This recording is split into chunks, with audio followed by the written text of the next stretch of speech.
also just tell me, are we like officially on the air now? Is everything game? Like, am I allowed to? Do I have to start using better language, or are we? Is this the pre-show or is this is the pre-show? But you can say whatever you want. Our podcast is rated R. Yeah, you can say whatever you want on the show. It's fine with us. I was left with that impression, but I just.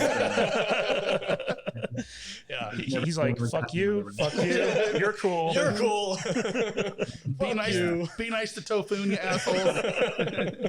Guys, I only have about 5 minutes, so I've got my list of all the things Vader's wrong about, and then I got. That's all right. That's okay. The following podcast may contain adult language and an abundance of salt. So get ready, nerds, because we're talking to the executive producer of C, Jonathan Tropper.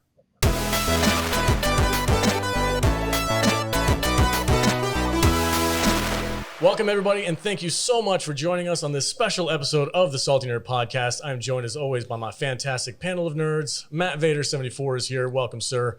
The day of reckoning has arrived. I don't even know what's going on right now. I'm freaking out. You're going to have to own everything you said, bro. I don't remember.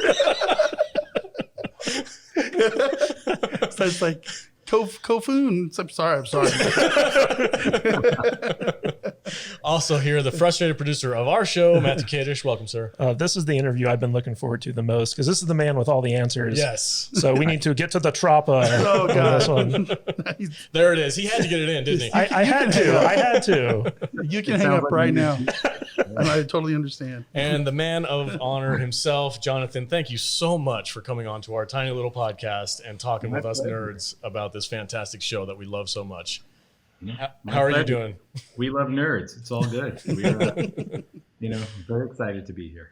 Excellent. I know you said today was especially difficult because of the weather conditions where you're at. You guys are polishing up season 3. Is that correct? Yeah, we've got about 5 days left, 4 days left, 5 days left, something like that. And nice. We shot 2 weeks on stages when the weather was beautiful. Then we went outdoors for like endless rain and a 20-degree drop in temperature. So, oh my goodness! Now you guys had to shoot seasons 2 and 3 back to back, right?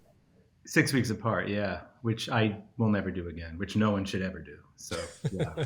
Yeah, and I think Natalie Bronfman, when we were interviewing her, she said that you can't break for weather, so you just kind of got to roll with whatever weather you guys have. Is that right? We do break for lightning, so nobody gets electrocuted because we have a lot of generators. But we have to shoot generally. We'll occasionally flip stuff if we can. Like we have guys who look at the satellites and try to plan at least a day in advance. But for the most part, we have to play whatever hand we're dealt. So that goes into my, I know meeting the challenges of being a showrunner for one of these major shows for Apple. What would you say is the most challenging aspect of taking on the role of showrunner for C? Because you weren't involved in season 1, but you came on during season 2. I came on between season 1 and 2. Okay. I think the most challenging thing is, taking somebody else's invention and making it your own.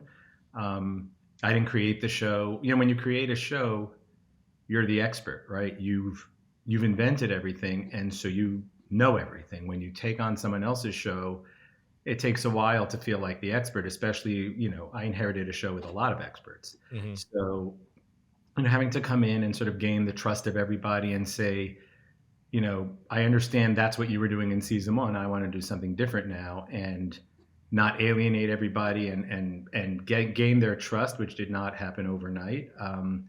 The difference in interference that I had in the first few months of season 2 versus the rest of season 2 and season 3 is great. Like by season 3, I never even heard from the network anymore.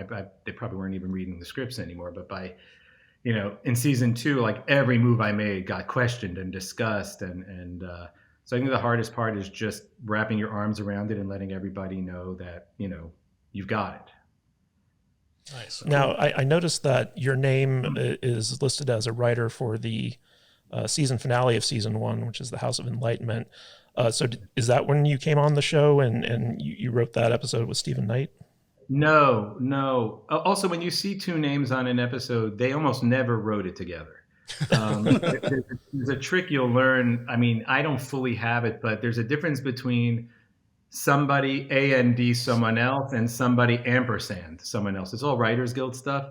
So if you see the ampersand, it means they're like a team. If you see A&D, it means at some point someone else came on and rewrote some stuff. Okay. So what happened, or the opposite, or or the first writer, the second writer. There's a lot of rules I don't really know, but what happened was I came on, I watched all 8 episodes, and I formed a writer's room for season 2, but I was really upset with certain things that I saw in the finale of season 1. And so about 2 weeks into the writer's room, I spoke to Francis Lawrence, who was the producing director of the show, and I said, I would really love to, if you guys had not done this, and do you think we could ever go back and change it? And he told me to put my case together. So I wrote like a 10-page treatment for Apple about why the finale doesn't really give me the right place to go from. And they let us bring everybody back and set up shop again for about 4 weeks in Vancouver. And we reshot the entire Baba Voss plot line of the finale. Oh, wow. So there was another finale, which nobody will ever see, with a very different House of Enlightenment and a very different Joe Morel and a lot of things, a completely different storyline. And right or wrong, I just completely rewrote that because I wanted to send us down a different path for season 2. So you did this. Yeah, with the eyes. In fairness, that did exist in another form in the first version. Okay. So speaking of Jerome Morel, and you mentioned being questioned by the studio left and right when you first came on, 2 really major events happened as fans were watching this, and I know we talked about it on our podcast, like, oh man, I don't give a crap about Jerome Morel, get him out of here. Yeah. And then it was almost like as we were watching the show, things started happening that quickly. So like, how did the decision come down to get rid of characters like Boots, Queen Kane's handmaiden, and the major one, Jerome Morel? How did that decision making process happen? Each one's different. With Joe Morel, sometimes it's going to be a really unsexy answer. Josh Henry, who plays Joe Morel, his availability is just insane. Oh. And every time we needed him, it was like a gigantic calculus to figure out how we're going to get him. So that started me down the road of how much are we going to really play that note? So it was just, it was a sense of 2 things. One was I kind of wanted to move the show in stories into other places, but it was also like, he wasn't like a guy he's got a very big career, and it wasn't that easy to schedule him. And so in the end we decided, let's just, do that. Queen Kane's, people from season 1, it's a very different calculation. It's just where I wanted to take the story. Like, I know you guys talk a lot about, Tamakti Junzayura, whose name I don't know. Yeah. And, nobody knows his name. That was my decision, based purely on a kind of visceral reaction I had every time he was on screen, which is like, holy shit, they got Will Ferrell. and I didn't. There were certain things in season 1 that I felt tonally didn't land for the show I wanted to make. Shadows were another one. Doing, dressing in white and doing calisthenics didn't really make sense to me. I just wanted to ground the show a little differently. And so, with no disrespect to what they had done in season 1, I felt if I tried to retain some of those things, I would be on this tonal seesaw for season 2, and it wouldn't quite track. Okay, I got you. I actually wanted to ask you about the shadows because they were conspicuously absent in season 2. Are you going to kind of tell us why the shadows are no longer a thing in the? Well, I just didn't. I thought the skill of being a shadow is something we could play. Baba Voss has that skill. Some of the assassins we used have that skill. Yeah. But making them a thing where they put mud on themselves and dress in something, I just didn't think. I was trying to ground the show in something a little more contemporary and a little more, I don't know, maybe just commercial. But there were certain things I watched as a viewer of season 1, which I really enjoyed. there were certain things I watched and I said, I don't think, I think we have other things we can explore and we don't need to go down that road. And for me, Shadows was one of them. I get that. Yeah, I can totally. That makes sense. I mean, we did kind of poke fun at it too. Like, oh, let's get naked and roll around in the mud and nobody can hear us. At the same time, like we made sure like there are moments in season 2 where you see Bowline eavesdropping on something and you understand, like to some extent, if you know who the character is, it's understandable why how did Baba Voss not know she was there, right? Yeah. Because she's a shadow. And at the same time, how does Baba Voss suddenly appear behind Harlan? Because he has that skill too. And it's just, the skill is there, the notion of it is there, but I didn't necessarily buy into the whole mythology of it. Okay, that's fair. I get that. So I was kind of curious if you find it difficult or frustrating telling the stories that you want to tell with the 8 episode per season format, because I feel like there's more there that we want to see, but you're probably limited to what you can do with your time constraints. Yeah, I mean, there's 2 sides to that. There's quality of life, and then there's storytelling. From a quality of life perspective, if the show shot in New York or LA in good weather and wasn't quite so grueling, I probably wouldn't mind doing 15 episodes of it. But knowing the actors, the crew, the cast, and anyone, this is like a real endurance test doing this show. And from a quality of life perspective, getting these 8 episodes done is such a fucking ordeal that the notion of doing another 8, which we just did, we actually just shot 16 episodes almost like that. And I think we all lost like 5 years of our lives doing it. At the same time, Apple has picked the 8 episode format, which I don't think is written in stone, but it seems to be what they're doing mostly. And I agree with you from a storytelling perspective. Like we do, the last show I did, Warrior, we did 10 episodes per season, which I enjoyed more. But I remember even doing that thinking, damn, I wish we had 12. Because, you can never begin to follow every storyline you want to follow. And you have to make sometimes really hard decisions of, there's a term I think we invented it on Banshee. We invented a term we used to use called POI. Which is plausible off-screen information. And when you only have 8 episodes, POI starts to get stretched in a really funny way. Yeah. But you have to sort of decide. I'm personally not a fan of broadcast network television, like when you talk about 24 episodes or something, where you really make sure the dumbest guy sitting in his seat somewhere in Middle America understands. Oh, that's a callback to episode 3, or I don't like to give too much information out. I think I like the viewers to kind of be trying to keep up. But at the same time, there's definitely stuff we wrote and stuff even that we shot that didn't make it into the show for editorial reasons. I mean, episode 8, where you were looking for certain things, there's stuff we shot that episode, when my first cut of that episode was 90 minutes, and I can't do a 90-minute episode. So I had to find a half hour to cut. So there's a lot of stuff we shoot that doesn't make it in. There's a lot of stuff we write that never gets shot, and ultimately we have to get it down to 8 episodes. So yeah, it's from a storytelling perspective, it's not enough time, especially with this many characters. Yeah. I want a freaking director's cut of this season. Real quick, I know that you talked about you came on board in between seasons 1 and 2. Can you tell us how you came to be involved in the show in the first place and take on the mantle of showrunner? Like how were you recruited into this series as opposed to going off and making another series of your own? Because you've made some great series just as the originator. Yeah, and I will never do this again. But it's been a great experience. But it's easy to sort of spend the time away from your family and spend the amount of time I've had to spend on this when it's something you created and have like spent years trying to get onto the screen. I was finishing up Warrior, and we were deeply frustrated because Warrior was supposed to get picked up, but then Cinemax went out of business. And I was finishing up a deal. I was in an overall deal at HBO. So that deal was ending, and I was looking to see where I was going to go next and what I was going to do. And one of the executive producers of the show, Jenno Topping, who runs Churnin', she's somebody I've known just from the industry for a whole bunch of years. We've tried to do stuff together before. She just called me and said, we've got this show. It really needs a showrunner, and will you go look at it? And she sent me to some anonymous office in Manhattan that turned out to be an Apple office, and everything was like a giant secret. And I watched the first 4 episodes.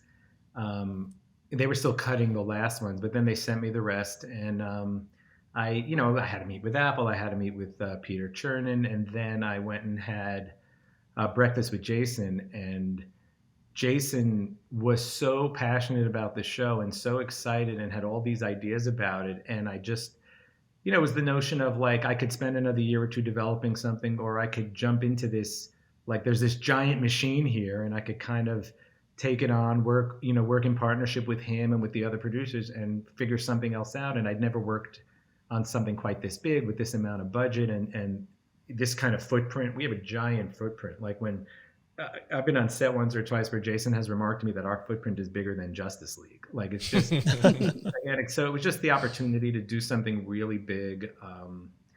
And so I just, sort of jumped on and said, yeah, I'll give it a shot. Yeah, the quality between seasons 1 and 2 was definitely a jump up. I can remember being kind of disappointed at the beginning of season 2 because I was like, "Is this show getting good?" Like I was kind of flabbergasted. And then like once I found out you were produced, because I liked your other shows too, and I was like, "Oh, okay." So we got some new blood in the writers' room, and the show's really kind of going in a better direction. So by the end of season 2, I was in love with it. I was like, "This is a genuinely good show." Well, I'm glad to hear it. I mean, I think there were just different intentions between season 1 and season 2. I think the guys making season 1, the original guys, there was some turnover of show running within season 1, which I think caused them some strife. But I think they were making a much more kind of purely, almost like the art house version of this. And when I got hired, I said, if I'm doing this, I want to make it, much more commercial, much more accessible. And I just want it to feel like a much bigger world. And if you don't want that, hire somebody else, because that's where I'm going to take it. And they just got on board with that. So yeah. Well, everything from set design to the opening credits. We talked about that one. The music. The music for opening credits is like, man, that got me freaking jazzed listening to it. That new theme is just so badass. Yeah, it's dope. The drums. The composer from season 1 is the composer we kept. He's one of the best composers in the business. His name is Bear McCreary. Mm-hmm. And one of my complaints about season 1 is like, why aren't they using this guy? Like, right. I just wanted the show to have a little more of an impact. And, even though I thought the opening credits of season 1 were really sort of artistically interesting and beautiful, I felt like because of how long they take and how quiet they are, that people are going to fast forward it after they've seen it once. Mm-hmm. So I always try to do something, if we're going to do opening titles, that people may choose not to fast forward. And for me, if it's music I like, I'll just sit and listen to the music. And so Bear actually, that thing that became the score, he wrote that just to play over when Queen Kane and Mog were right into Pensa for the first time. And when he sent me that piece of score, to that scene, I called him up immediately. I said, now make that super orchestral, and I'm going to try to convince them to let me remake the titles. Which took some convincing, but ultimately they I think that was a great idea, great decision. I literally sit through the titles in every episode because I love the music, I love the design. Like it was such a different feel than season 1. Yeah. Where like you start watching season 2 and you're like, oh, something's different here. This is good. That's when I really knew things had changed a lot from previous season. I was like, oh damn, they're going all the way this season. This is freaking dope. My next question for you is, how did the experience of you working on Warrior, which I'm really enjoying, I'm watching it on HBO right now, how did that help you on working with C? What kind of techniques, what kind of things did you take from experiencing on that show and bring it over to C? Well, first thing is because the shows I've done before have leaned heavily on action. By the time we were done, with 2 seasons of Warrior, I've become very comfortable planning, writing, and executing action sequences. And so, coming into Warrior, just bringing that and saying, understanding how to move action sequences between first and second unit directors and some of the tricks of the trade. I think that just made me very comfortable working with guys like Jason and Dave Bautista who have done this at the highest level. Mm-hmm. Being able to sort of talk to them, work with these stunt teams, and just that's something I'm very comfortable with. So I think that helped me. And the other thing is because we were making Warrior on a Cinemax budget. When we came back from the COVID break, because one of the things that hopefully people will never realize watching season 2 is we shot about 2 months of season 2, a month and a half before we were shut down for 5 months. And when we came back, all the rules had changed, right? So like, we had shot that big Queen Kane speech before COVID and we had like 600 extras, right? By the time we came back, we weren't allowed to have more than 10 people in front of the camera at any given time. So figuring out how to do crowds, how to do battles, how to do, everything with, either using digital extras or figuring out how to get the most out of our sets and our people, everything changed. We ended up shooting all 8 episodes basically as one long movie. We cross-boarded the whole thing in order to solve the problem, which is really not easy. It's like, this morning we're shooting episode 3, this afternoon we're shooting episode 8, tomorrow it's a big mess. But when we came back from the COVID break, we were told we were quite a few $1 million over budget. And they asked me to rein that in. And that's where a lot of my Cinemax training came in because, at Cinemax, we had no budgets. We made Warrior for like $3.5 million per episode. No way. And if you look at it, it doesn't look that much. No, it doesn't. So when they said, we need to shave this money, I was like, okay, no problem. I spent the last 3 years being told that every day. And I was able to really work with Jim, our producer, our physical producer, and figure out how we were going to pull those millions of dollars out of the show. And, wow, I had no idea that you did Warrior on such a budget. That show is freaking awesome. It looks movie quality. Yeah, and it's a period piece. Yeah. Well, the look. I actually brought our director of photography from Warrior to do C. So it's the same guy, using the cameras, Michael Snyman, who did Warrior, who I brought over to do season 2 of C because I just love the way he shoots. Shout out to that guy. Were the COVID restrictions a little easier for season 3 than season 2, or were they so close together that we kept them pretty much the same? We shot season 3 also as one long movie. We didn't break it up by episode. It's been really grueling. Just first of all, I'm wearing masks all day. Being tested every other day when you show up at set, keeping the crew safe, keeping the cast safe. That was all really hard, and also figuring out how to do scenes that had been conceived and written. When we wouldn't have any of these limitations. Like the whole war that was the end of season 2. That battle was meant to be a completely different thing.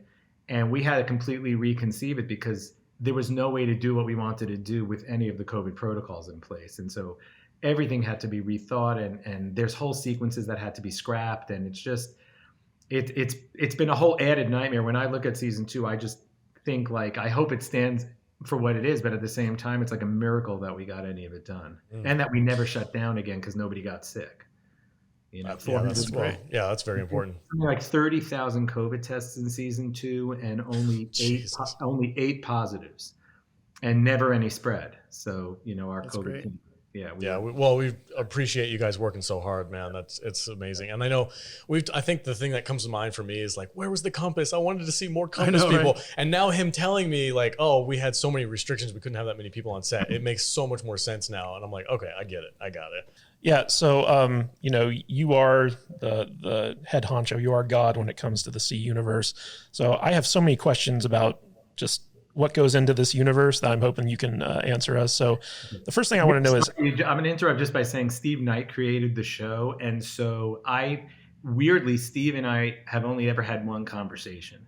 And so there's a lot of stuff I had to kind of reverse engineer, and I might not know. If it's stuff that dates back to season 1, I might be ignorant. So okay. Well, the first thing I want to know is, how do identity knots work, and how do you keep them from being counterfeited? No fucking idea.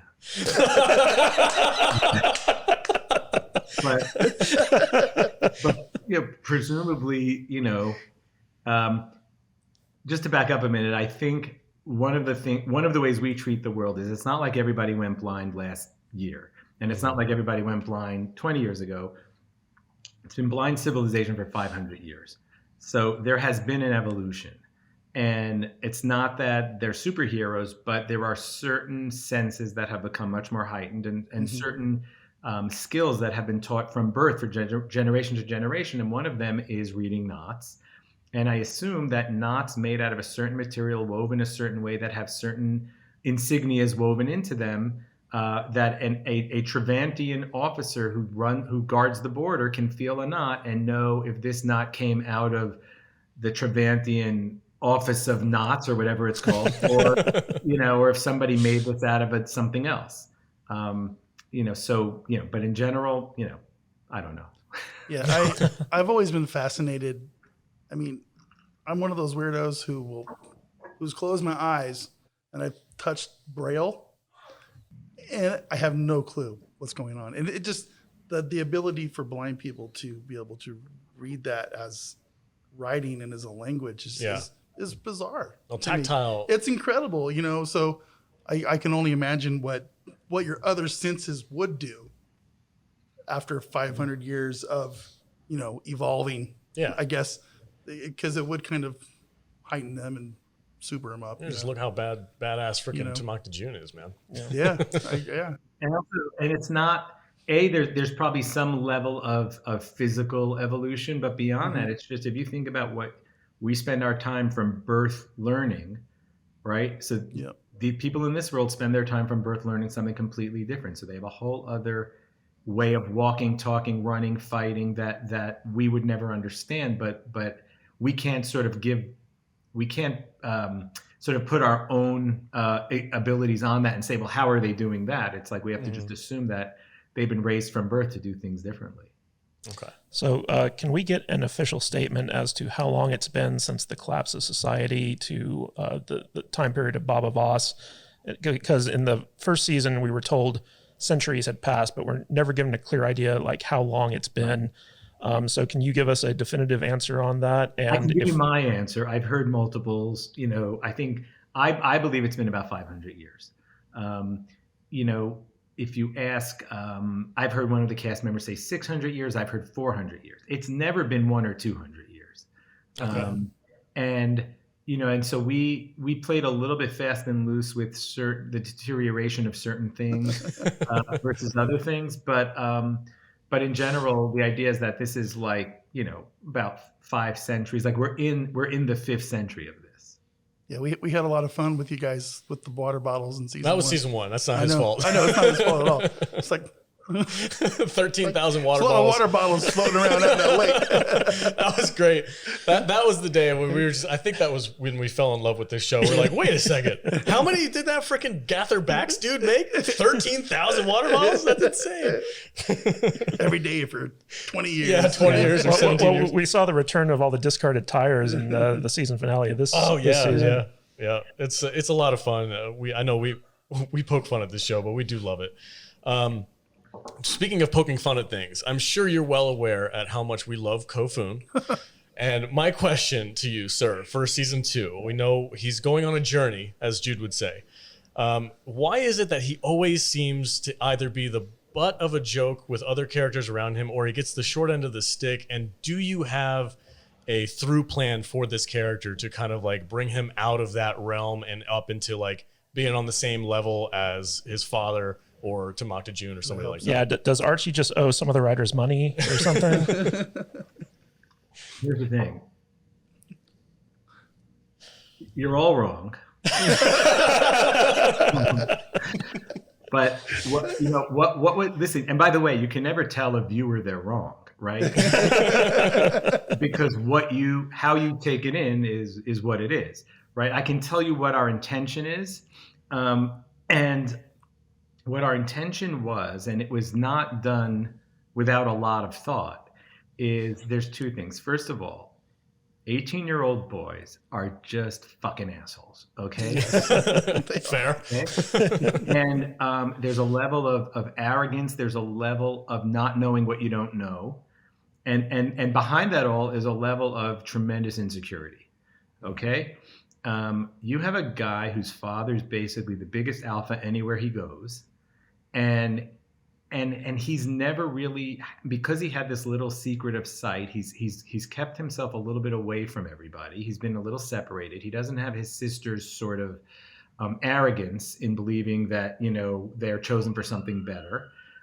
which is a really important through line for the whole series, is the notion of Haniwa and Kofun having a very sort of the opposite philosophical interpretations of what it means to have sight, and how that's going to form a schism within the family.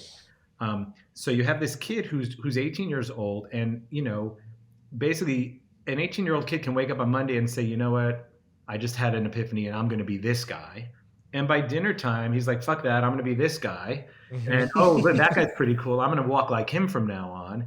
And so our idea about him is that as he grew up very sheltered, and because of that, his father didn't teach him a certain way. His father was hoping his kids would never have the life he had. Mm-hmm. And as a result, now that the whole world's been torn asunder, he's having a lot of trouble finding his path and figuring out who he is. And based on that, I didn't think that by 3 episodes in, he could be splitting heads and suddenly getting really manly. And then there's also the I separated him from Haniwa for half the season to really develop each of their separate philosophies about what it means to be unsighted. And so we did think it has to be a very slow build with him. And the thing that I often fight with studio executives about too is that like people are not consistent. So I don't, I hate getting the note, yeah, but in episode 2, you seem to be taking him this way, and now it's not tracking because you're taking him that way. And the idea is that he's been left. He's the purest heart in that family, and he has been totally wrecked by the dissolution of the family, and he doesn't know who he is. So to me, it's going to take him more than 8 episodes to figure that out.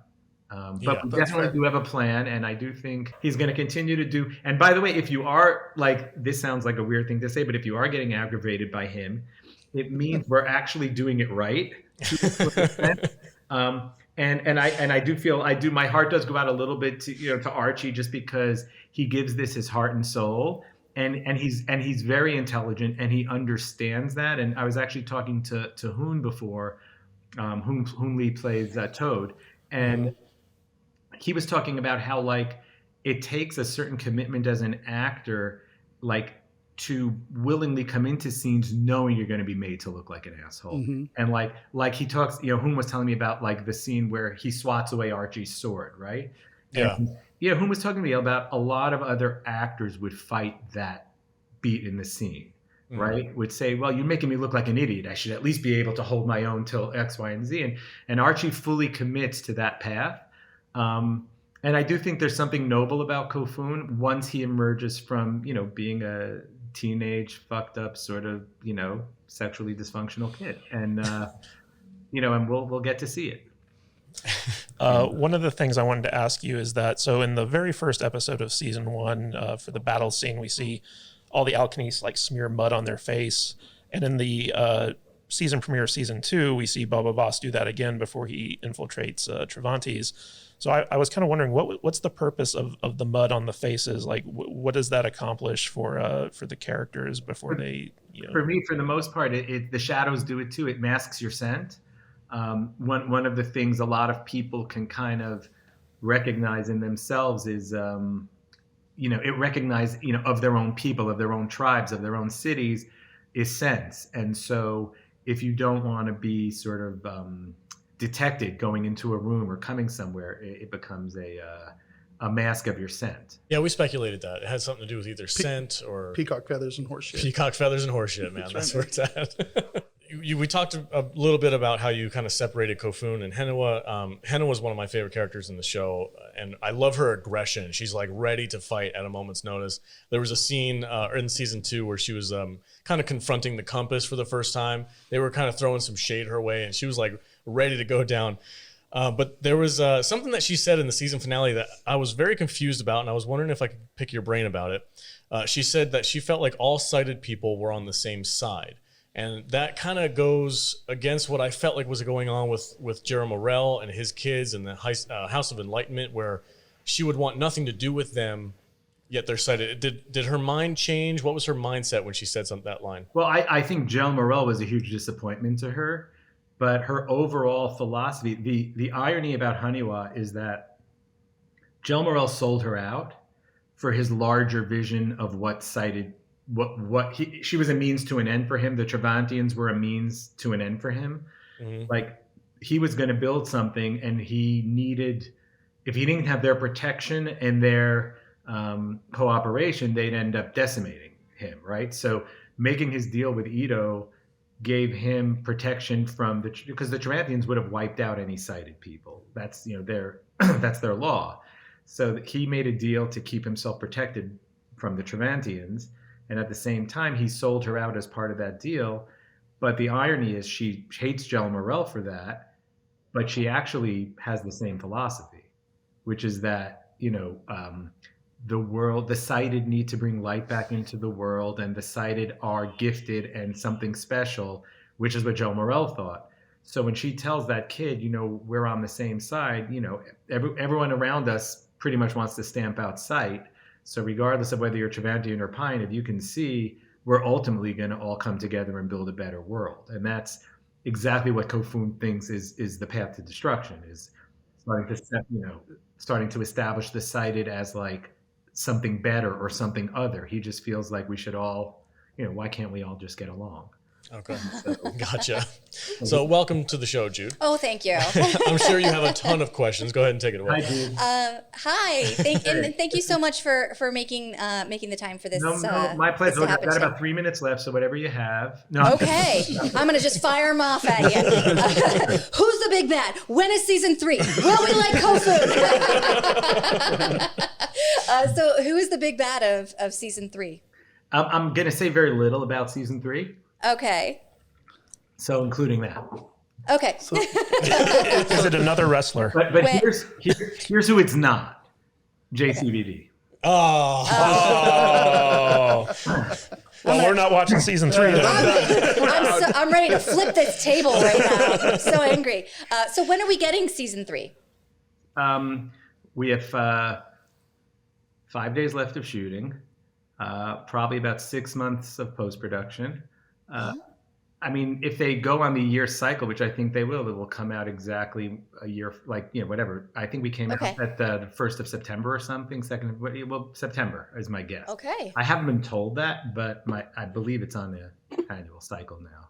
Okay, cool. And I don't know if you talked about this before I got here, but we've been hearing from some of the other cast and crew members that this show is so unique in the way that the amount of input and involvement that they have in like developing their characters and the world building. Like, is there a reason behind that, or is it just that you're awesome?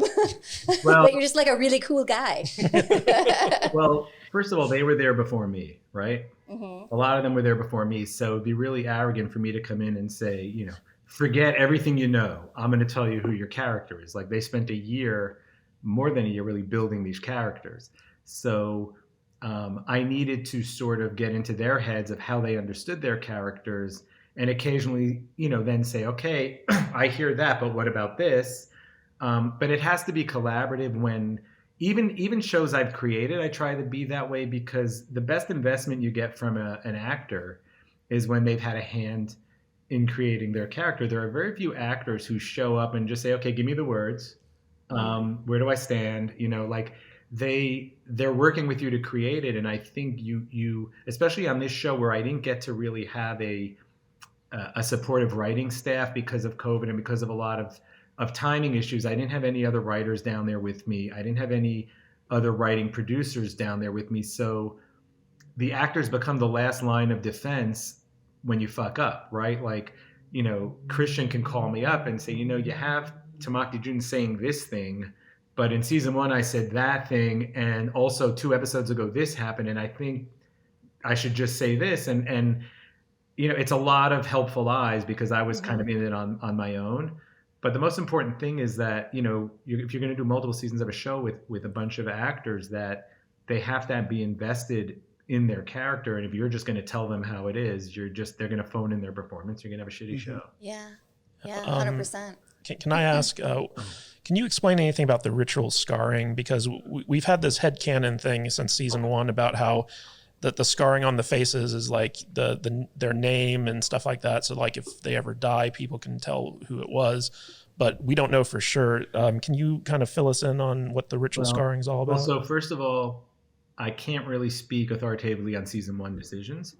That was part of the world building of season 1. In my sense of it, in talking to people and just sort of instinctively, was that in a world where nobody sees, everything is tactile. And so marking people, and especially season 1, we started out in a very tribal place, right? My whole goal in season 2 was to bring us out of the tribal areas and into sort of the more metropolitan areas. But, it's a tribal thing. It's like we all have to mark ourselves as, who we are, either within the tribe or as members of the tribe. I think they were sort of borrowing from other tribal cultures that, scarification, I'm not up on my National Geographic, but, if you look at, various indigenous tribes, scarification is a big part of identity and ritual. So my guess is in building that world, they did that, but because I wasn't there, I can't really say that for sure. But to me, like, it's all very tactile. If you can't see your son, right, but he has certain scarification, you're sort of in a way marking your son or circumcising your son or creating some sort of family coat of arms on you. I don't really know, but to me, it's all of those things. Mm-hmm. Cool. I'm going to say we were right. Yeah. I think so. I think that's safe to say. And again, I don't know if this was covered before I got here, but are we going to meet the Ganites or the Altoona guys? I'll just say you will meet the Ganites. Yay! Okay, cool. Scoop! Scoop! The Clevelandites. That's awesome. I'll tell you a few things because this is never All going right. to come up. The reason we call them the Ganites, which I'm surprised you didn't get. Why did you say we called them the Ganites again? We didn't say why. We just kind of theorized that they came from Cleveland because that was the closest big city to Pittsburgh. So actually, there's a whole big storyline we came up with that's never going to play. Oh my gosh. But they're actually from Michigan. Whoa! The Detroitians? Michigan. The Trojans are the Ganites? That's right. No, Michigan, Ganites. Actually, what we've been shooting for the last 2 days in the rain, and we'll be shooting for the next few days in the rain, is all about the Ganites. Wow, cool. I want to know if by season 12 they're going to make their way to here, and we can have the Hendons and the Sumerians from Summerlin and Henderson work together. But I actually wanted Vegites. to ask you because I know that so the Pensa ended up being Penn State, and the Ganites, Michigan. How did Cervantes get its name? So Cervantes actually was named by Jason. Jason had a whole. The first time I ever met Jason. Jason really is involved in the creation of story, and he had sort of come up with a lot of his own backstory. And it was Jason who told me, I think I've got a brother, and our father was a big slaver, and we were raised by this harsh slaver, and that was a lot of that was like in just the first breakfast I had with Jason, he sort of unloaded some of his ideas on me, and he mentioned Cervantes, which I think was his invention. And because he called it Cervantes, I decided, well, because, I would make it, a rule of three, whether it's the triangle, a triumvirate and a city that was built based on the rule of three. But that was he named it that. But, I decided to put it in Pittsburgh just because, looking at a map, first of all, when I watched season 1, I had to figure out where this was. Yeah, so did we. Because they did a shot that really threw me off. They did a shot where this bird flies through a valley, and you see what appears to be the Manhattan skyline.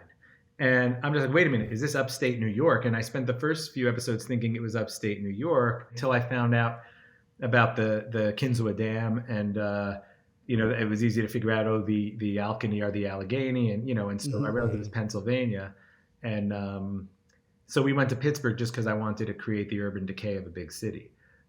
So I put Cervantes in Pittsburgh. But we theorized that Cervantes was a playoff of tri-state because Pittsburgh is in the tri-state area. So that's kind of I didn't know where that. we were thinking. I come from New York, and the tri-state areas, New York, New Jersey, and Connecticut. So I didn't know that it was. I think Pittsburgh is Pennsylvania, Ohio, and West Virginia. So it's then it worked right on out. there. Okay. Yep. It's been really fun for us theorizing, like, Yeah. where the hell is this? Yeah. I think this is one of those shows that can build a really cool kind of nerd following that's going to live on in the future. It would not shock me at all if 10 years down the road I'm going to a convention down here at the Rio, and there's there's panels and autograph booths of every little bit player that's ever been on the show and stuff. I can totally see that, because this is the kind of show that I feel like you're building here. There's mythology here. There's world building. There's cool characters. It has all of the cool things that us nerds love. And I think that's why we've been drawn to it, so thank you for that, man. I mean, it's a great show. And, we give it a hard time. Kofun pisses me off, man. He does. He really does. But, that's not Archie's fault. Archie's doing great with it. It's just, maybe that character will come around and he'll be my favorite. I do have a question, one last question about Kofun. And I was wondering, given what you know about us, are we going to hate him more, or will we start to like him next season? Well, I think you guys are trapped in a cycle of hate. And That's fair. so it's going to be hard to pull him out of that. But I know where he lands by the end of season 3, and it's not an easy road getting him there. But I would like to think that by midway through season 3, you're very much on board with where he's headed. I'm excited for it. I have a question. Yeah. Why did we kill Alfred Woodard's character? Oh, Paris. Are you sure that she's dead? Well, Maybe he can't she's say. Dead. Was that just a story thing, or was she unavailable for season 3? Or sometimes people die because they are unavailable. Sometimes people die because they're giant pains in the ass. But in the case of Paris and Alfred, so one of the things I struggled with coming into the show was there were certain people on the show who I felt were not being used to the best of. It's very hard when you have a big ensemble, but I wanted to do more with the Paris character, and so we developed a whole backstory of who she was and where she came from. And the compass really existed largely to create a backstory for Paris and to create some sense out of her guiding these babies and teaching them to read, and Jel Morel coming to her and revealing that she has a prior connection to Jel Morel. That all came out of the season 2 writers' room.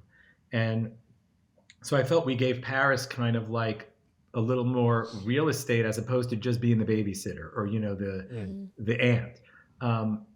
What happened at the end of the season is we felt this family, Baba Voss, these kids, Magra making her decisions. They're all making decisions that need to have consequences. That's something that's sort of been ingrained with me since my first television show, is like, nobody gets to just ride off into the sunset. When you're doing this kind of killing and moving around and causing other people to die and uprooting civilizations, right? Someone's got to pay for it, and someone's got to pay the price, and the family can't emerge unscathed. To me, the family had to pay a price at the end of season 2.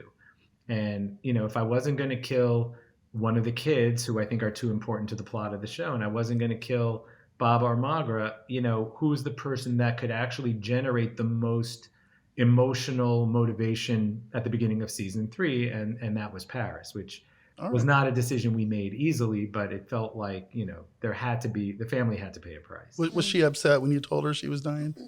She's such a pro. Like, I couldn't tell, honestly. Season 2 was such a fucking slog that I think like, oh my God, you mean I can leave this? That's funny.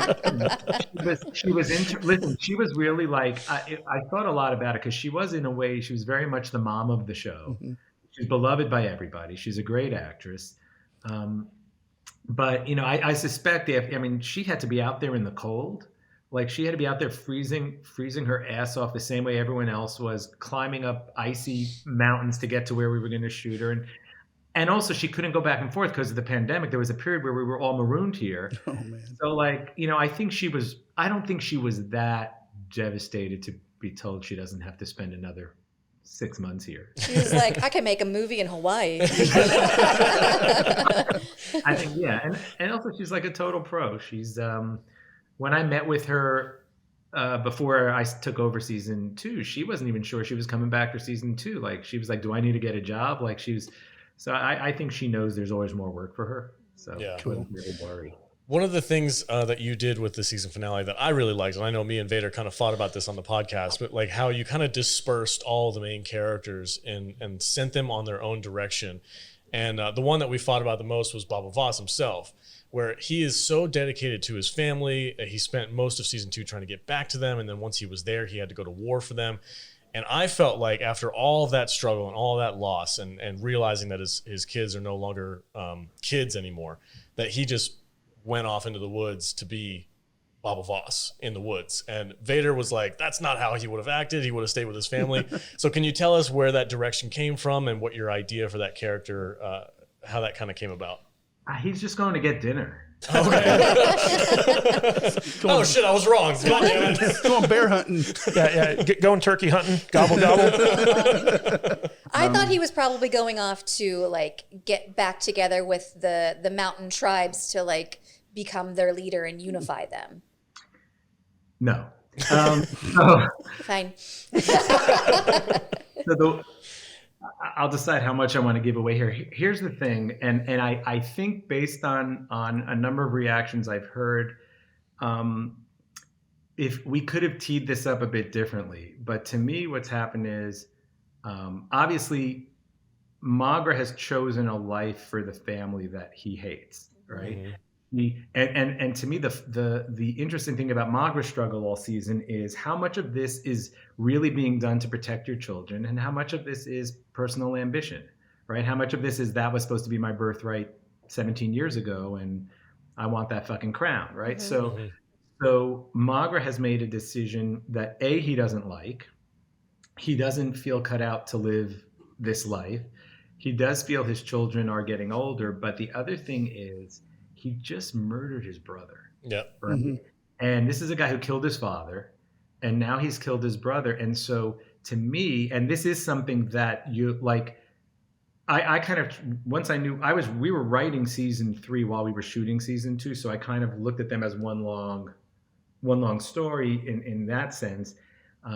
You're going to understand in season 3 that he's suffering greatly from having killed his brother. And he also feels that despite the fact that he consciously only wants to protect his family, he seems to attract danger to them. Ito would not have been so gung-ho to tear, Paya apart maybe if Baba Voss wasn't there with his sighted children.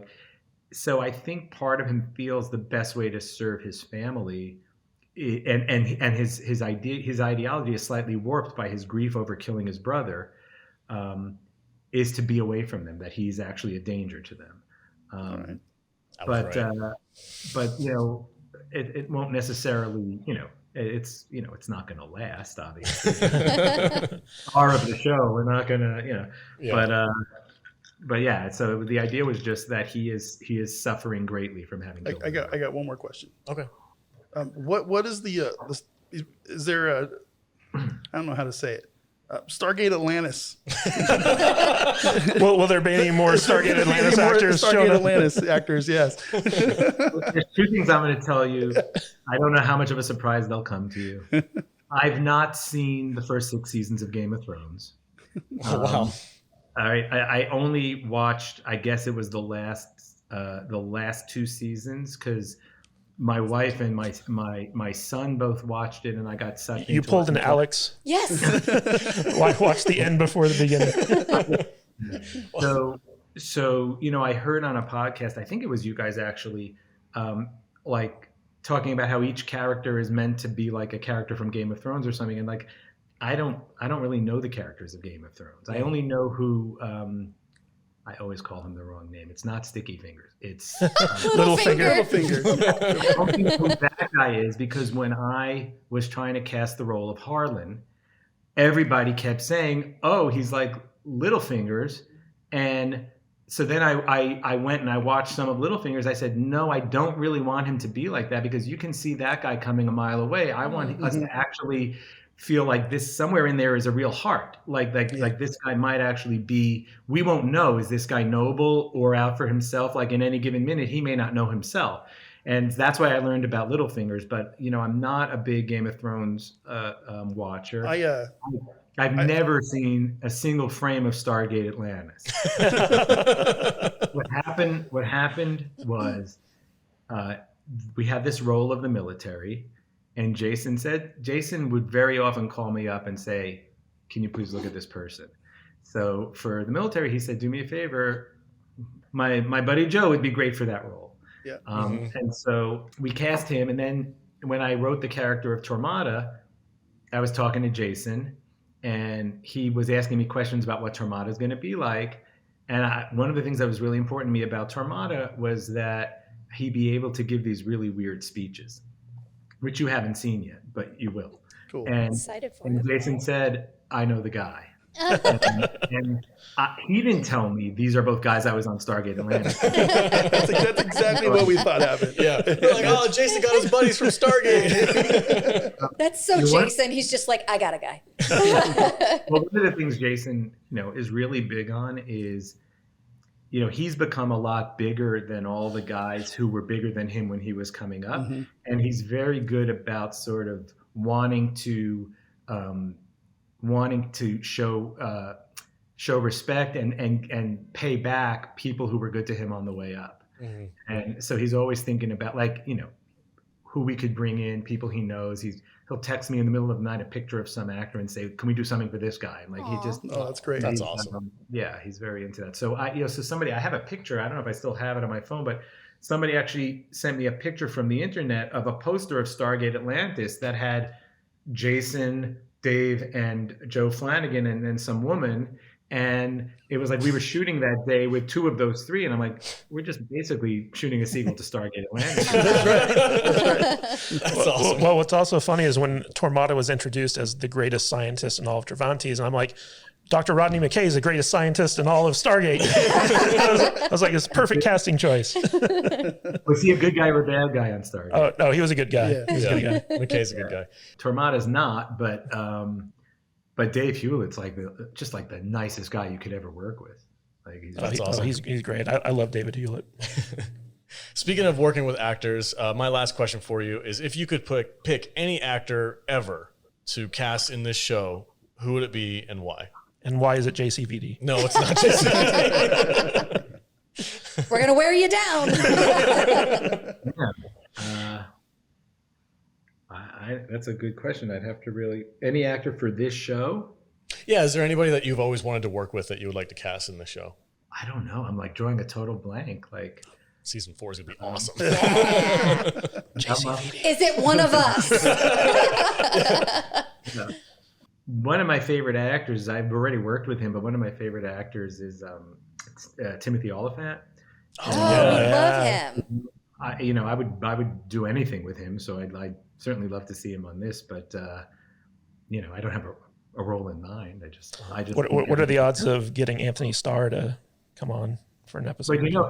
Well, I'll tell you, the boys and us, we both shoot in Toronto, and because of COVID, we ended up on the same shooting schedule. So the whole time we've been shooting here, I have a standing Saturday night drinks with Ant in my apartment where we get drunk, and obviously I can't really put him on the show while he's on The Boys, but it's just been really nice that we're both working in Toronto again, and there's a lot of friendships between the two casts. So we ended up, once we were allowed to, having some really interesting, fun dinners with the Boys cast. And he's we love that show too. That's one of the shows that's on our roster for weekly reviews when that show comes out. And I'm so curious. You mentioned drinks. Sorry. Do you guys do you review the Boys? Yeah, do. Yeah, we sure do. Oh, well, maybe I could make an introduction. That'd be great. But I'm so curious. You mentioned drinks, and I am the official podcast bartender. What's your poison? Well, right now, because this is not my place. This is just where I've been for this show. So right now, it's just this and this. Nice. Glenlivet in a glass. Epic. But I usually just like whiskey. Once in a while, I'll mix bourbon with Coke if I need to be more of a lightweight. I cannot drink the way pretty much every actor I know can drink. So like for me, it's like I have to go slow. So that's why I try to dilute it with Coke. But Jude gets us lit on the podcast, Yeah, which is she really does. 9 times out of 10 why we say what we say during these reviews. Especially Vader. Especially Vader. He's like, I don't remember saying that. I have no filter. He sounds well. It's a good trick because you sound totally sober when you're. I am right now. Yeah. They're lighter weights than they look. So I actually wanted to ask you. So one of the things that floored me was that I was watching an interview with Tom Meissen. Is it Meissen or Mason? Meissen. And he was saying that Pensa was set at Penn State. And, I'm a Penn State alumni. I went there for 4 years for film school, lived at the main campus for like 5 years. And when I was watching that show, I kept racking my brain. I was like, where is Pensa? And I saw the stone lions, but I was like, those aren't Nittany lions. Those look like regular lions. And when I heard Tom say that it was Penn State, I was like, oh my God. So can you tell us, was that supposed to be Old Main? Why the change in the lions and like the stone lions? So what happens is whenever you do something based on something real, the lawyers at the network want you to clear it. I don't believe for a minute that Penn State would have come and sued us. But when we wrote it, it was meant to be the Penn State line. It was meant to be, based on that campus. And then I guess they tried to clear it and someone at Penn State told them no. That sounds like someone at Penn State. And so but I was really geographically, I wanted it to be there for the logic of all the geography.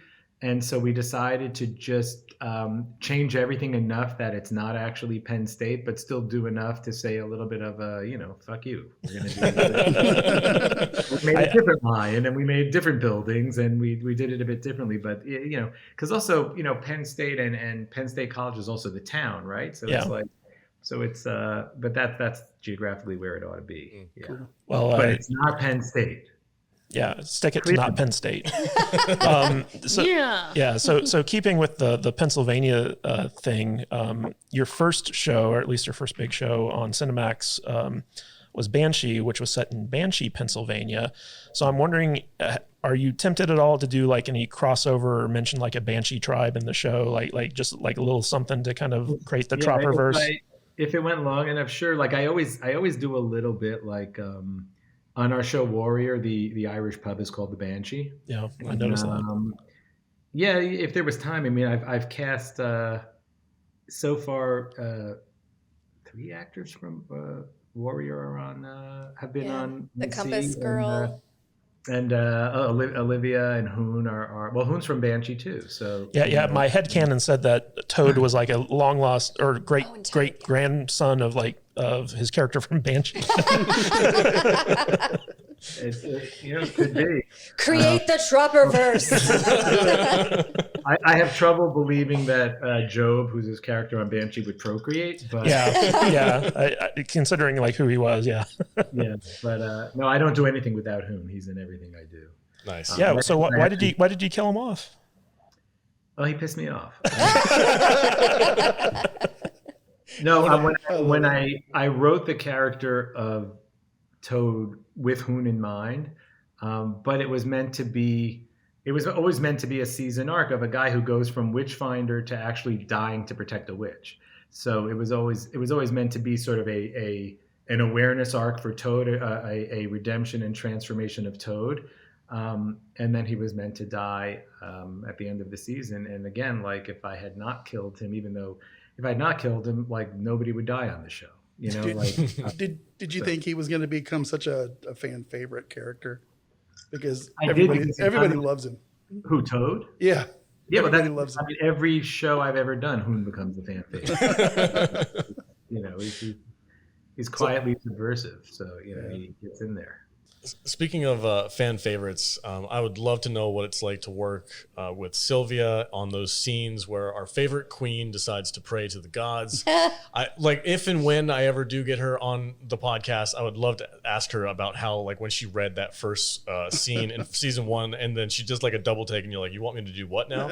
Like, how does she react to those scenes? What's it like working with Sylvia? She seems like a super awesome person. She messages us on Instagram and supports us and watches the show and stuff. So I'm just curious to know how it is working with her. Well, it's funny because when I first met everybody, she was the one I was the most kind of intimidated by, or, not quite intimidated, but like, she's not American, right? She's Dutch, and she has a very different way. She tells you exactly what she's thinking, when she's thinking it, which I really appreciate. I don't like filters, but it is a little bit unnerving at first. But she definitely very quickly became one of my favorite people to work with, because I don't know that I've worked with another actor who commits to the level that she commits. She doesn't care if you make her look ugly. She doesn't care, if you make her look weak, vulnerable. Like, if it serves the character, she's going to come in, 120% and do it. And so I wasn't there when they sold her the masturbating thing, but I do think our European counterparts are a lot less hung up sexually than the Americans are when it comes to that stuff. So I doubt it fazed her. And at the same time, if she felt this is a really interesting, the idea is really interesting that over time, physical sensation became connected to prayer. That's not an original thought, just this particular one might be, but she's fearless, and she wants to, if we want to shoot her in a river, she doesn't want a stunned person in the river. She wants to be in the river, and and she does a lot of gnarly stuff, and she loves it, and she comes every day very ready. And I think everyone on the crew and the cast are kind of a little bit in awe of her, because she kind of carries herself like the queen of the show, in a good way, not in a arrogant way. Just like, when she shows up, the work is going to get really intense, and she's going to do it. And so she's nice. And she texts me, like, when she sees stuff in the script that she's either struggling with or wants to change or wants to discuss, she'll send me she'll just text me like some questions, and she'll quote the piece of text, and she'll talk about it, and it's always like way in advance, which is I really appreciate, because it gives us time to kind of really shape it. And she's an absolute, it's a great experience, and she's an absolute pleasure to work with. That's awesome. I know when we were talking to Christian, he was like, "Yeah, I showed up on set one day and Sylvia had shaved her head," and I was like, "Oh shit, I guess I better shave my head too." Solidarity. Like, yeah.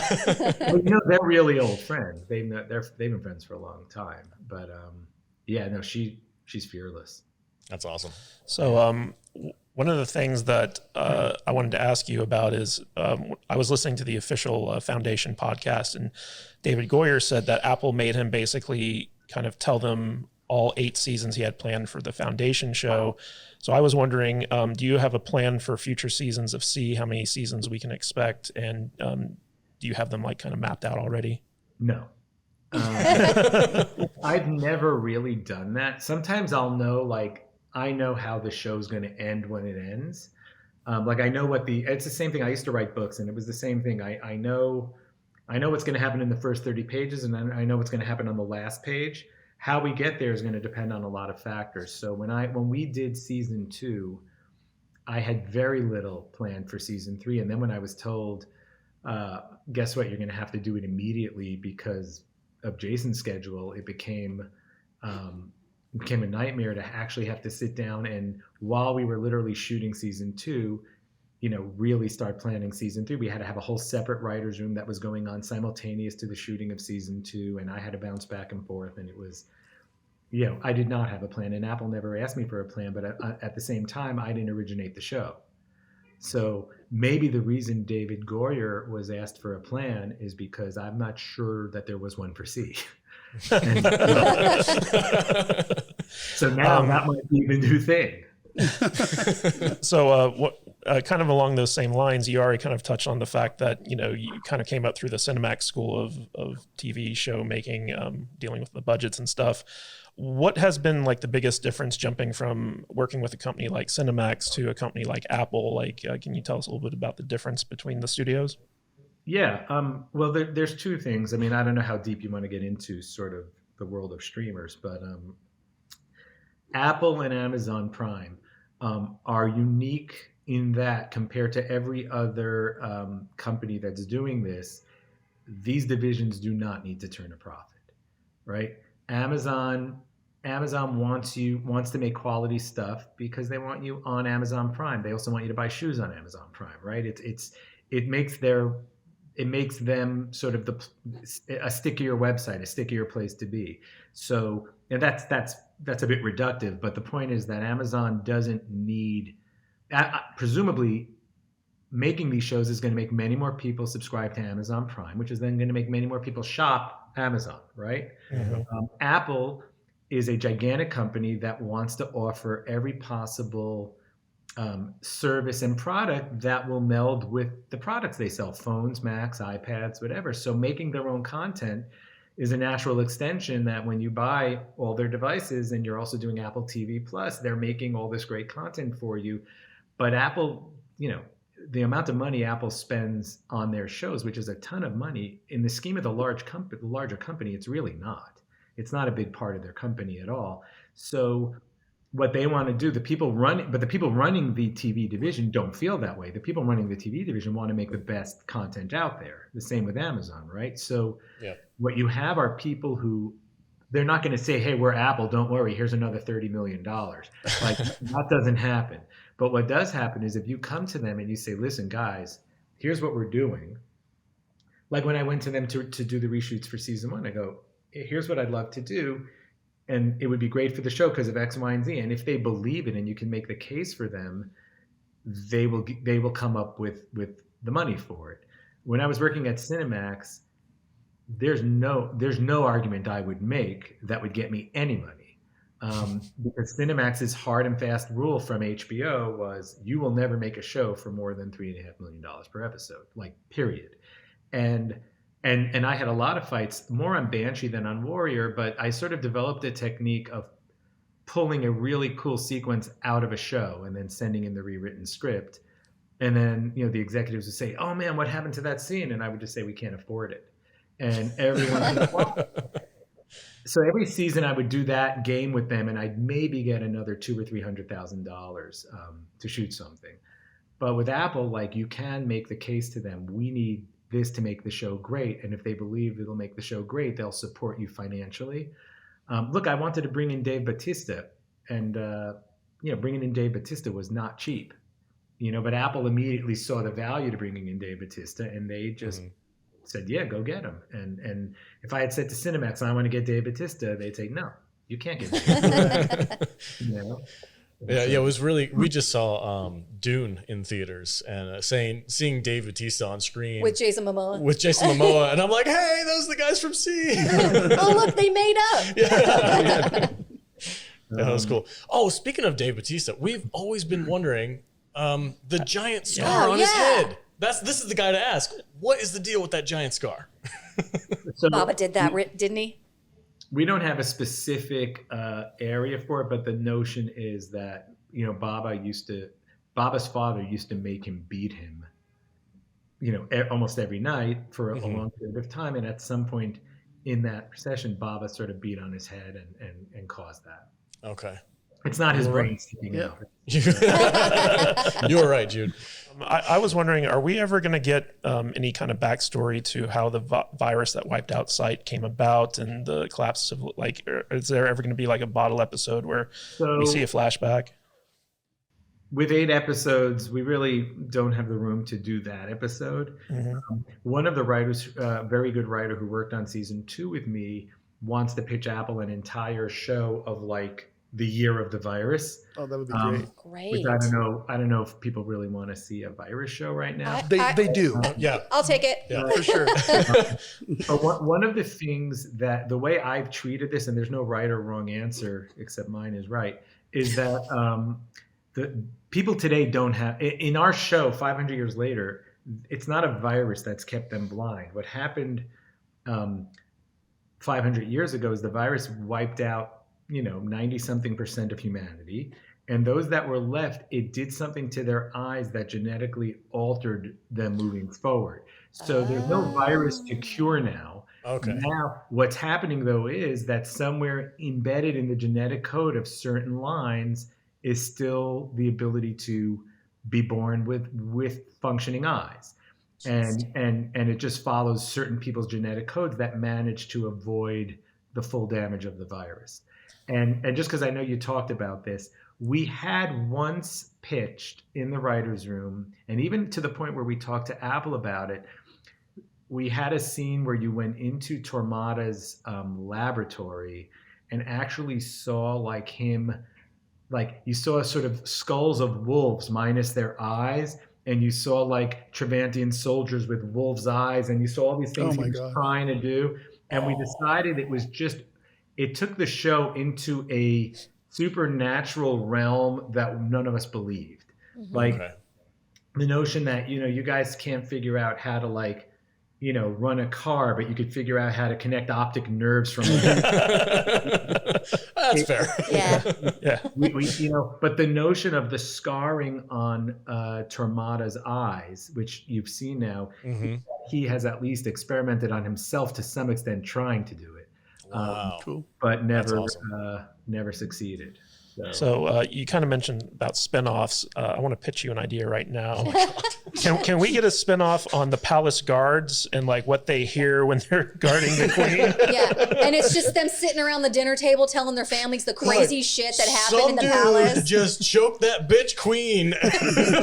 So, like, what'd you do at work today, hon? Oh, the queen got choked again. And like the wife is like, "Oh my God, did you stop him?" And the guard's like, "Nah."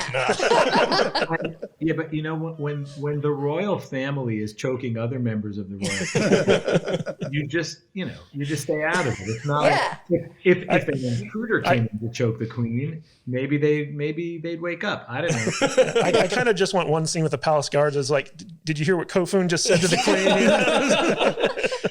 It would totally be like a Star Wars stormtrooper thing. Like it's like when Obi-Wan's there and he's turned the shield generator off, and they're like, "Did you get those new E11s?" Like a little moment like that would be hilarious. Yeah, for sure. All right, that's great. All right, I have one last question. I promise. Can you kind of give us an idea of how these blind armies kind of traverse the terrain in sea? Because you set up that they have map makers and they're able to kind of like feel these maps and figure out where they're at and where they're going. But I'm just fascinated by the logistics of, these massive armies going through terrain that's maybe unmapped, like the Witchfinders in season 1, and how exactly that works. Right. So can't speak about to season 1. I don't know what the thinking was there. Our thinking is that there are certain routes that are known. There has been commerce and trade between Travantes and Paya, and there are routes that are known to get you there. There are routes that civilians take. There are routes that maybe you're not going to fit a whole army on, and they're going to take a different route. And that in terms of navigating the landscape, I don't think these are not people who went blind when they were 20. These are people who've been navigating landscape this way since they were born, so they know how to do it. The horses are not blind, right? So they have different ways. They have dogs that know the way. So depending on what they're doing, they can make certain trips. We try really hard not to ever, and I know this is something you guys have talked about, but we try never to make it seem like sight would suddenly give you a big advantage. Right. The whole point is like these people have evolved to a point where their world functions perfectly fine for them without sight, but there are certain advantages that you can't deny. Having a sighted person lead your procession down in uncharted territory is going to get you there much faster. So maps have been made, and we established that mostly the maps are made by the compass, right? And the maps don't cover everything, and there are other ways to go. And if you're a sighted person leading a bunch of people who are going to go the safe way around an entire mountain, and you see, well, we could just really go through that pass there, you're going to get places faster. And also, it's just a fact that sighted people can move faster because it requires less of feeling your way. So when, in fact, Ren leads the Travantian army for Ito, even though the idea is only Ito knows she has sight, but by letting her lead, they can get places faster. But in terms of traversing it, so in the tribal world, you have these guys, I don't know what they call them, who use these whips to sort of move the tribe forward by feeling things around. We felt that down the city folk, like they've already learned the routes and they know the ways. And, more, I think in season 3, you'll see we occasionally put up sound devices that are meant to be almost like landmarks for travel. Which they had in season. Oh, they had it in season 1, but it's part of the stuff we took out of season 1. But it's and there's also the rope lines, like Travantes has guide lines and guide wires, and Penza has them too. Although we sometimes remove them because they get in the way with the horses. But they use guide wires also within their city. Well, we also noticed that in this season there was a lot of echolocation stuff where people were snapping their fingers and clicking their tongues and stuff like that. And that was something that we didn't see in season 1. I also noticed almost everybody's got a staff now. Yes. And the concepts like the whistle swords and stuff are fascinating to me as well. So yeah, that was all really good. Well, Joe, I don't know if anyone else has mentioned Joe Strecce to you guys. He's our blindness consultant, and Joe's a guy who lost his vision, I think, in his early 20s. And he's a producer on the show, and he reads every script and is on set for every single scene we shoot and gives notes. And it was very important to him that, these people have to navigate the world with staffs. And, and Joe represents the blind community. Like, Joe speaks to the blind associations, and he knows the things that are really important to the community as far as representation. And the two big things that he catches us on are, and it's a word I never even knew before I did this show, it's ableism. And it's the notion that, it's basically what Haniwa feels, right? That we are better because we can see. So he always wants to make sure, don't give the sighted people better houses, and don't make them have cleaner houses, and don't make them better at building things, because for 500 years, blind people have built things. Presumably, they're very good at it. And the other thing he's really big on is echolocation and using your staffs. And within your house, you don't need to use your staff because you know where everything is. But out in the world, you need your staff. Right on. I was going to make a comment on Ren's really plush skyrise apartment. Oh yeah, the 5. Yeah, the 5-star. Yeah, you guys talked about that. Is this didn't come across, because we never explained it, but we didn't mean for people to think that Ren lives there. Okay. And that's obviously, and it's obviously something that fell out of the writing or fell out of the editing, but Ren's apartment is that place where Haniwa is being kept prisoner. She's being asked to keep him there. That high rise is a place she discovered years ago that she maintains because it fascinates her. And okay. She can go and sort of actually be sighted for a minute without having to hide it. So hearing you talk about it, I thought about it, and I think some of the conversations were edited in such a way that that's not clear. And so yeah, I mean, that's not, in my mind, that's not where she lives. It's just a place she takes Haniwa to see. Yeah, because I was under the impression she just took her up to her pad to, Yeah, I was like, hey, check this place out. Come up and get busy. So, yeah. Netflix and chill. Yeah. Got a really cool view. Was a badass view. Soft bed. Yeah. Right on. So is there anything you can tell us about what we can expect from season 3? Yeah, I have to see what I could tell you without spoiling. I know there's at least one really fun new character. I'm trying to decide if it's more than one. Basically, I know you guys weren't so thrilled with the notion of the explosives that they've developed. But shit. that was my fault. It's not gunpowder. I mean, you've already seen gunpowder. This is actually compressed coal bombs. It's not just about. It's the process of compressing coal, encasing it in metal, and having projectiles that you can launch or plan. So there is an agenda. It's not just now we have cool weapons. There's an agenda that Tormata has for these explosives that will create a lot. That will basically create tremendous problems between Baba and Magra, and so Magra is going to basically be dealing with both, civil unrest within her kingdom and a potential war they can't possibly win with Travantes, and it's going to drive a big wedge in a way between most of the members of her family. Oh, okay. So, everyone who isn't dead is back. That's good. Yeah, and I don't know what else, but it sounds like Travantes are gonna fuck some shit up. Yeah, there's gonna be a big turn. Tonally, season 3 is a bit different than season 2. It's there's a darkness to season 3, which is a weird thing to say about this show, but there's a darkness to season 3 that's a little more, even though season 2. Normally on my show, season 2 is always The Empire Strikes Back. In this show, I feel like season 3 is The Empire Strikes Back. So, okay. Well, this is technically your second season, so that still works. I guess so. Yeah. So you mentioned having several different breakfasts with Jason, and now I can't stop wondering, what does that look like? Is it just like 1,000 eggs in a big stein of beer? That was the first time I met him, and we met at this place in LA called Jelena, and he came in and basically said, "You good with sharing?" And I said, "Yeah." And he pretty much ordered the breakfast menu. So yes. Yeah, he's a guy who gets in shape when he needs to be in shape, but he likes to live. He's definitely a lot of fun to be around. I'm just picturing the scene in Beauty and the Beast where Gaston just eats all of the eggs. I'm like, God, that's got to be his breakfast every day, he finishes his mug of beer, throws on the ground, like another. Yeah. Starts throwing some axes.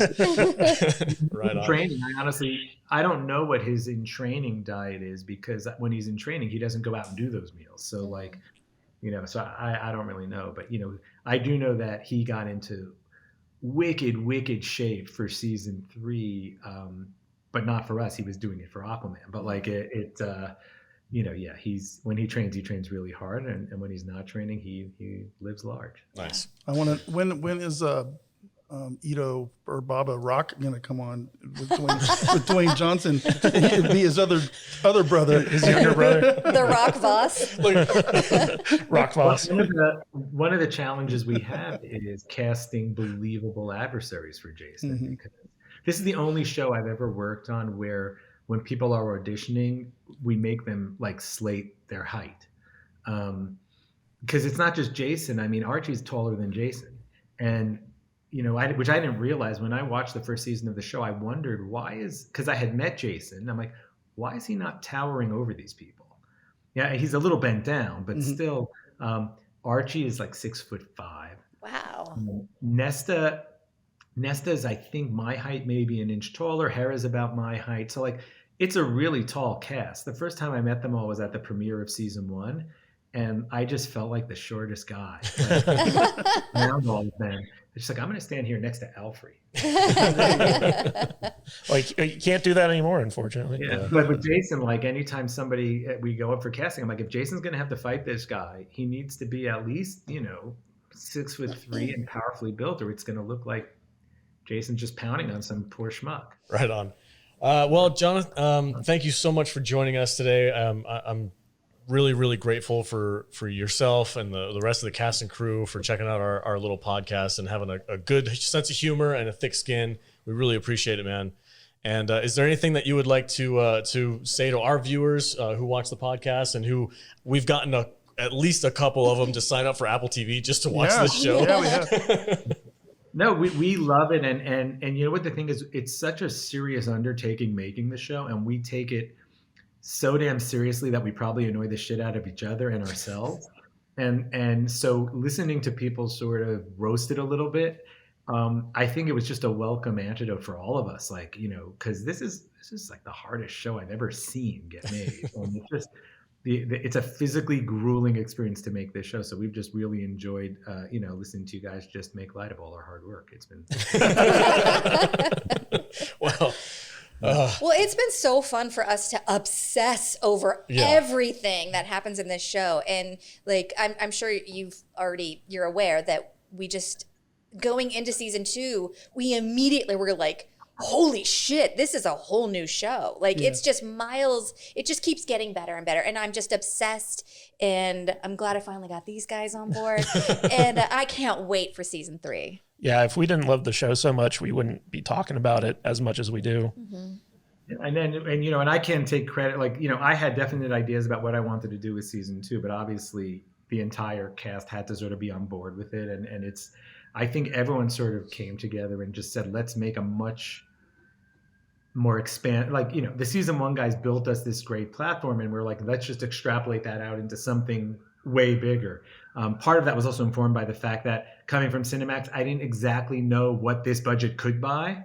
And it turns out not quite as much as I originally thought. But so I was like, I thought like, oh, we have endless money. We could just make this giant thing. It turned out we don't.